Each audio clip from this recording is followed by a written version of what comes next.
I'm pleased to be with you today on behalf of the International Labor Organization. The world is going through a time of struggle following the ravages of COVID-19, which has caused not just a health emergency, but severe economic and social fallout.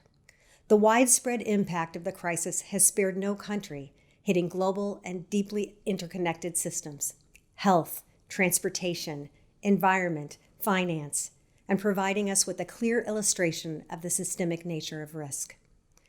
The pandemic has exposed existing vulnerabilities in our communities, societies, and economies. In many countries, it has produced or aggravated poverty and inequality, particularly gender inequality, as well as political and financial instability and compounded disaster risk, creating conditions for further fragility. The situation of least developed countries, landlocked developing countries, and small island developing states, which were already facing great challenges before the crisis, is especially worrisome. But during this challenge, there's also a bright side.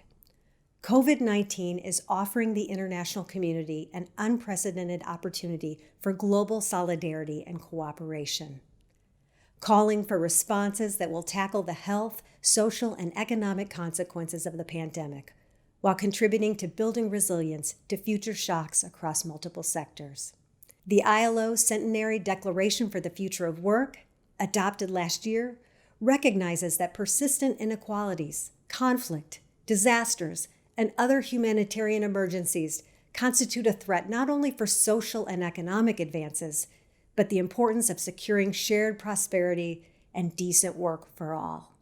Now more than ever, international labor standards, including Recommendation 205, the Decent Work Agenda, and the 2030 Agenda for Sustainable Development, together with the Sendai Framework for Disaster Risk Reduction and the Paris Agreement, provide a strong basis for designing strategies and responses that place people, employment, and decent work at the center of recovery and on a more sustainable development path.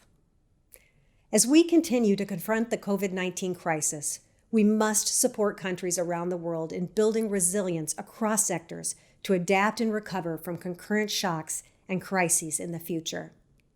We must turn this challenge into an opportunity. Together, we can address the root causes of fragility, including disaster and climate vulnerability, by strengthening linkages between the world of work and disaster risk reduction, climate change action, peace building, and sustainable development. Thank you.